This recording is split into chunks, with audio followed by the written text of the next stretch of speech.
எனதன்பு சிம்ம ராசிக்கார நேயர்களுக்கு எனது இனிய வணக்கங்க. நம்ம இன்னைக்கு வீடியோ பதிவுக்குள்ள முழுமையா போறதுக்கு முன்னாடி முருகரை மனதார வணங்கிட்டு வீடியோ பதிவுக்குள்ள போகலாங்க. ஓம் முருகா போற்றி, ஓம் முருகா போற்றி, ஓம் முருகா போற்றி. என்னை காக்கும் முருகனே போற்றி. நல்லதே நடக்கும், நல்லது மட்டும்தான் நடக்கும். இந்த ராசிக்காரங்க தைரியத்துக்கும் தன்னம்பிக்கைக்கும் பெயர் பெற்றவங்க. எந்த சூழலிலும் நேராக நின்று செயல்படும் பண்பு இவங்களோட தனிச்சிறப்பா இருக்கு.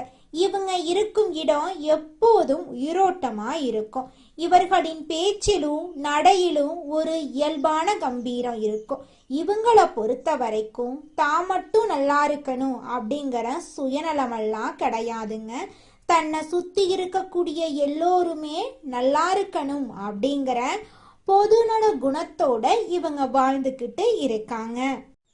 சிம்மம் ராசிக்கார நேயர்களே, 2026ஆம் ஆண்டு விசுவாசு புத்தாண்டு உங்க வாழ்க்கையில ஒரு முக்கியமான திருப்பு முனையா இருக்குங்க. இந்த புத்தாண்டுல நீங்க சந்திக்கவிருக்கும் மாற்றங்கள், சவால்கள், அதற்கான தீர்வுகளை பத்தி இந்த வீடியோல விரிவா தெரிஞ்சுக்க போறீங்க. குறிப்பா ஒரு பெண்ணின் மூலமா ஏற்பட போகும் மாற்றங்கள், அஷ்டம சனியின் தாக்கம், குரு மற்றும் ராகுகேது பயிற்சிகளின் விளைவுகள், பரிகாரங்களை பத்தி தெளிவா இந்த பதிவுல நம்ம தெரிஞ்சுக்க போறோங்க. 2026ஆம் ஆண்டு ஏப்ரல் 14ஆம் தேதி பிறக்கவிருக்கும் விசுவாசு புத்தாண்டு சிம்மராசிக்காரர்களுக்கு ஒரு முக்கியமான காலமா இருக்குங்க. இது உங்க வாழ்க்கையில ஒரு திருப்பு முனையை ஏற்படுத்தும். இதுவரைக்கும் நீங்க அனுபவித்த கஷ்டங்கள், மனவேதனைகள் அனைத்தையும் பிரபஞ்சம் அறியுங்க. உங்கள் அதிகாரமும் செல்வாக்கும் ஏன் சோதிக்கப்படுது என்ற கேள்விக்கான பதிலும் தீர்வும் இந்த புத்தாண்டுல உங்களுக்கு கிடைக்க போகுதுங்க. சிம்ம ராசிக்காரர்களின் கர்ம சக்கரம் ஒரு முக்கியமான புள்ளியை எட்டியிருக்கு. சனி பகவான் உங்கள் ராசிக்கு 8ஆம் இடமான மீன ராசிக்கு இடம் பெயர உள்ளாரு. இதனால உங்களுக்கு அஷ்டம சனி காலம் தொடங்கிருச்சு. சனி பகவான் நீதிமான் அப்படிங்கறதால உங்கள் கர்ம வினைகளுக்கு ஏற்ப பலன்களை அளிப்பாரு.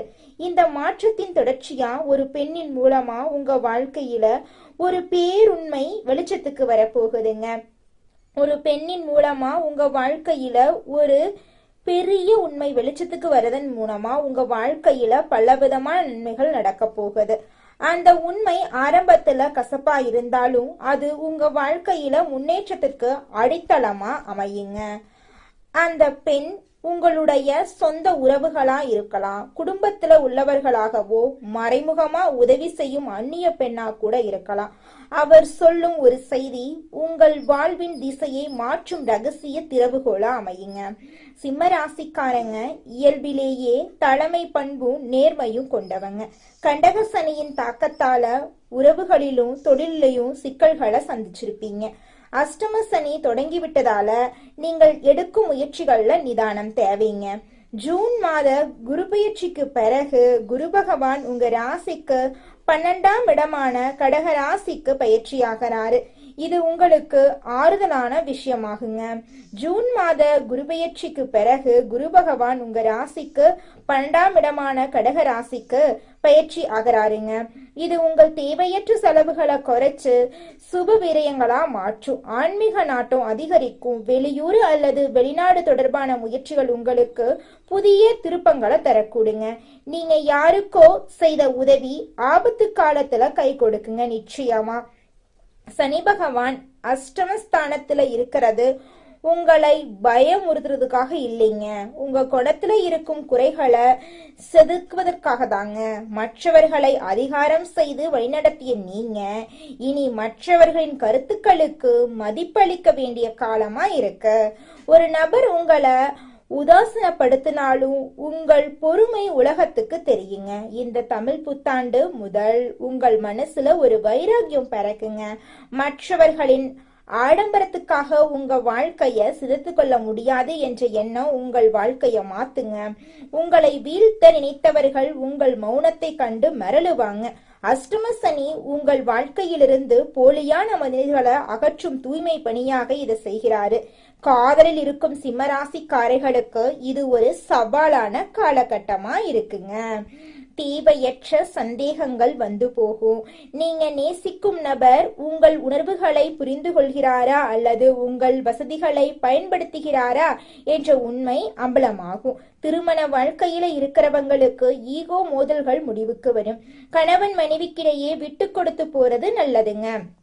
தொழில் மற்றும் வியாபாரத்துல புதிய முதலீடுகளை தவிர்ப்பது நல்லதுங்க. கூட்டு தொழில பிரச்சனைகள் வர வாய்ப்பிருக்கு. இருக்கும் தொழிலை தக்க வைத்துக் கொள்றது பெரிய வெற்றி. ஜூன் மாசத்துக்கு பிறகு பழைய கடன்கள் தீரும். மறைமுக எதிரிகளின் சூழ்ச்சிகள் முறியடிக்கப்படும். பங்கு சந்தை போன்ற குறுக்கு வழி முயற்சிகளை தவிர்க்கணுங்க.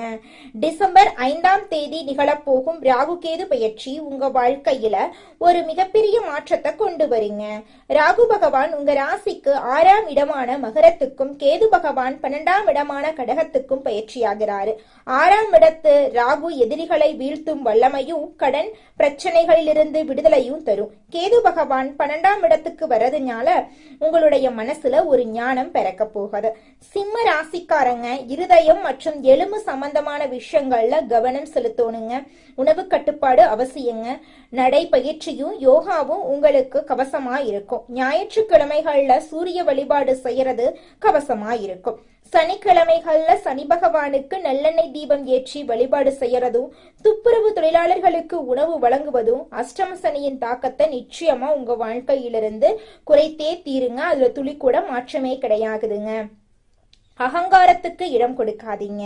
மற்றவர்களை குறைவாக மதிப்பிடாதீங்க. உங்கள் திட்டங்களை யார்கிட்டையும் முன்கூட்டியே பகிராதீங்க. கடந்த கால பொறுமைகளே மூழ்கி கிடக்காதீங்க. ஒரு அதிகாரத்தை இழந்தா மற்றொரு பொறுப்பு தேடி வரும் அப்படிங்கறத நீங்க மறைக்க கூடாதுங்க. 2026ஆம் ஆண்டு ஏப்ரல் 14 தமிழ் புத்தாண்டு முதல் சனி பயிற்சி, குரு பயிற்சி, ராகு கேது பயிற்சிகள் உங்களுக்கு பல புதிய படிப்பினைய தரும். அஷ்டம சனி என்பதால கவனமா இருந்துக்கோங்க. நிச்சயமா உங்க வாழ்க்கையில நல்லது மட்டும்தாங்க நடக்கும். கெட்டதென்ற பேச்சுக்கெல்லாம் துளி கூட இடம் கிடையாதுங்க. சிம்மம் ராசிக்காரர்களே, ஏப்ரல் மாதத்தில் முதல் பாதையில அலுவலக சூழல் சற்று குழப்பமா இருக்குங்க. 8ஆம் வீட்டுல சஞ்சரிக்கும் அஷ்டமத்து சனி மற்றும் செவ்வாய் உங்கள் கடின உழைப்புக்குரிய அங்கீகாரம் கிடைக்காம போகலாங்க. மேலதிகாரிகள் உங்க வேலையில தேவையில்லாம குறை கூறுவாங்க. மறைமுக எதிரிகள் உங்களை வீழ்த்த பார்ப்பாங்க. இந்த காலகட்டத்துல வேலைய விடுவது போன்ற எந்த ஒரு அவசர முடிவையும் நீங்க எடுக்க கூடாதுங்க. ஏப்ரல் 19 அன்னைக்கு உங்களின் ஜீவனஸ்தானமான சுக்கிரன் தன் சொந்த வீடான ரிஷபத்துக்கு சென்றவுடன் உங்க தொழில் வாழ்க்கை ஒரு பிரம்மாண்டமான திருப்பு முனைய சந்திக்குங்க. இது உங்கள் உத்தியோகத்துல ஒரு யோகத்தை ஏற்படுத்த போகுதுங்க. உங்கள் திறமைகள் பெரிதும் பாராட்டப்படுங்க. பதவி உயர்வுக்காக காத்துக்கிட்டு இருக்கிறவங்களுக்கு இது மிகச் சரியான நேரமா இருக்குதுங்க. ஏப்ரல் 14 முதல் உங்கள் ராசிநாதன் சூரியன் 9ஆம் வீட்டுல உச்சம் பெறதுனால வெளிநாட்டு வேலை வாய்ப்புகள், நீங்க விரும்பிய இடமாற்றம் எல்லாமே நீங்க நினைச்சபடி கிடைக்க போகுதுங்க. வியாபாரிகள் மாதத்தின் முதல் பாதையில மிகுந்த எச்சரிக்கையோட செயல்படணுங்க. களத்திரஸ்தானமான 7ஆம் வீட்டுல ராகு இருப்பதும் 7ஆம் அதிபதி சனி அஷ்டமஸ்தானத்துல செவ்வாயுடன் இணைந்திருப்பதும் வியாபார கூட்டாளிகளுடன் கடுமையான கருத்து வேறுபாடுகள் அல்லது ஏமாற்றத்திற்கான அபாயங்களை உருவாக்கும். ஆவணங்களை முழுமையாக படிக்காம எதுலையுமே நீங்க கையெழுத்து போடக்கூடாதுங்க. கவனமா இருந்துக்கோங்க. ஒருத்தங்கிட்ட பேசும்போதும் சரிங்க, ஒரு செயலை செய்யும் போதும் சரி, இந்த செயலை செய்யலாமா, இந்த சொல்லலாமான்னு 1க்கு 2 முறை ஆலோசனை பண்ணி செயல்படுறது உங்களுக்கும் நல்லது, உங்களை சுத்தி இருக்கிறவங்களுக்கும் நல்லது. நீங்க வாழ்க்கையில முன்னேறாம இருக்கிறதுக்கு உங்களோட சூழ்நிலைகளும் உங்களை சுத்தி இருக்கிறவங்களும் மட்டும் காரணம் கிடையாதுங்க. நீங்களும் உங்க வாழ்க்கையில முன்னேறாம இருக்கிறதுக்கு முக்கிய காரணமா இருக்கீங்க. ஏன் அப்படின்னு பாத்தீங்கன்னா, இந்த விஷயத்த செஞ்சா, இந்த சொல்ல இவங்க கிட்ட சொன்னா இவங்க ஏதாவது பேசுவாங்களோ, அவங்க ஏதாவது பேசுவாங்களோ, இவங்க ஏதாவது நினைப்பாங்களோ, அவங்க ஏதாவது நினைப்பாங்களோ அப்படின்னு ஒரு விஷயத்த பேசுறதுக்கும் ஒரு செயலை செய்யறதுக்கும் அடுத்தவங்க தப்பா நினைச்சிருவாங்களோ அப்படின்னு யோசிச்சு நீங்க வாழ்க்கையில முன்னேற்றம் அடைவதற்கான எந்த ஒரு விஷயங்களையும் செய்யறதே கிடையாதுங்க. முயற்சி பண்ணாதாங்க வாழ்க்கையில வெற்றி அடைய முடியும்.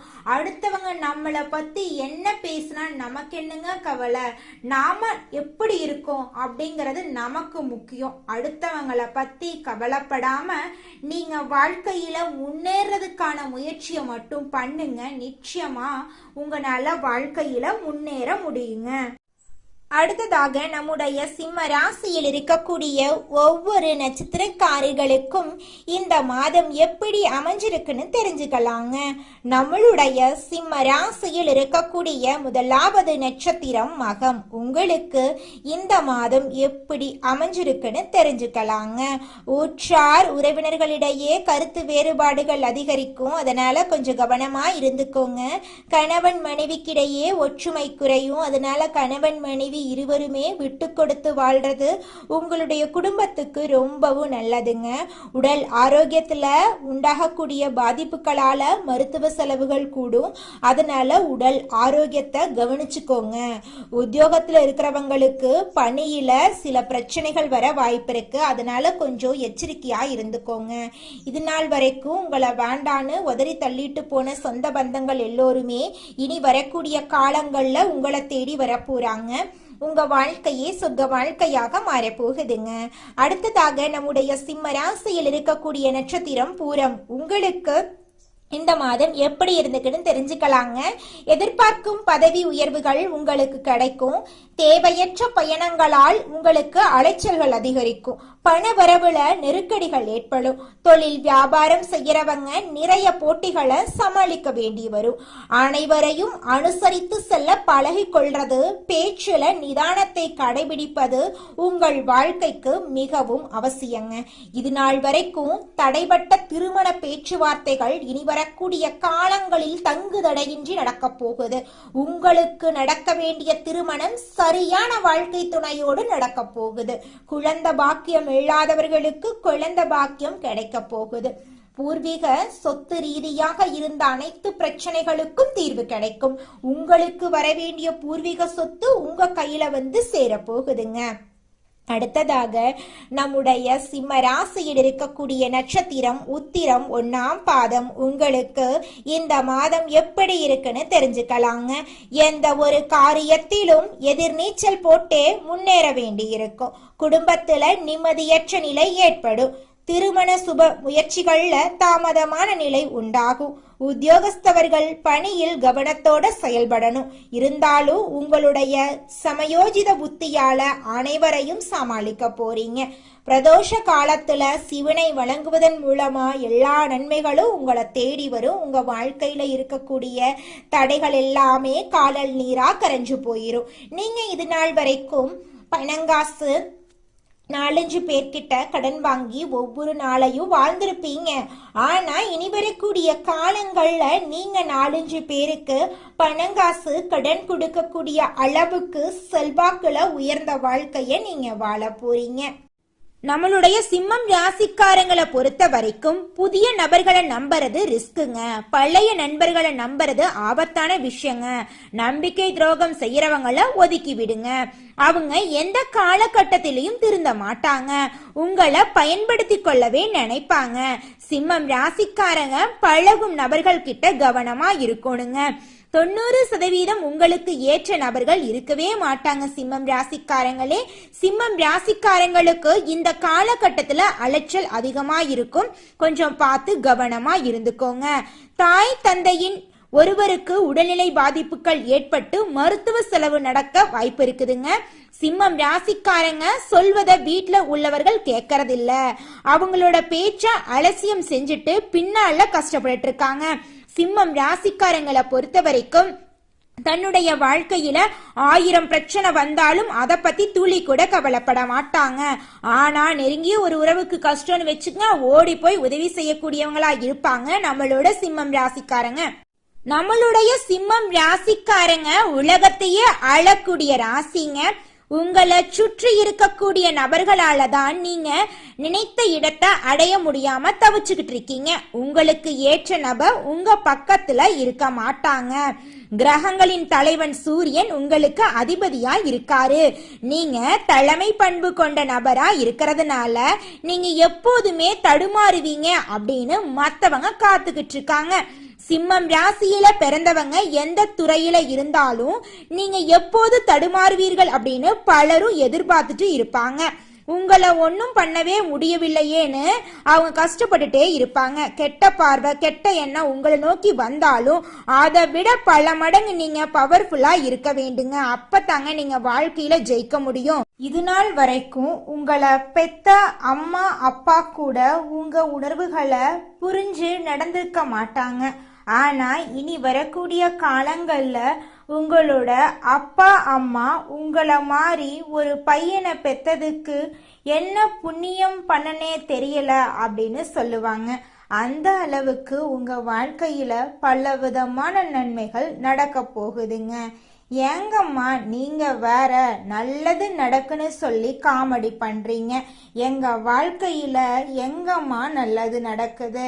நாங்க வாழ்றதே பெரிய விஷயமா இருக்குது. நீங்க வேற ஏங்கம்மா அப்படின்னு நீங்க நினைக்கிறது எனக்கு புரியுதுங்க. வாழ்க்கையினா இன்ப துன்பங்கள் கலந்துதாங்க இருக்கும். என்ன உங்க வாழ்க்கையில இது நாள் வரைக்கும் துன்பம் மட்டும்தான் இருந்துச்சு.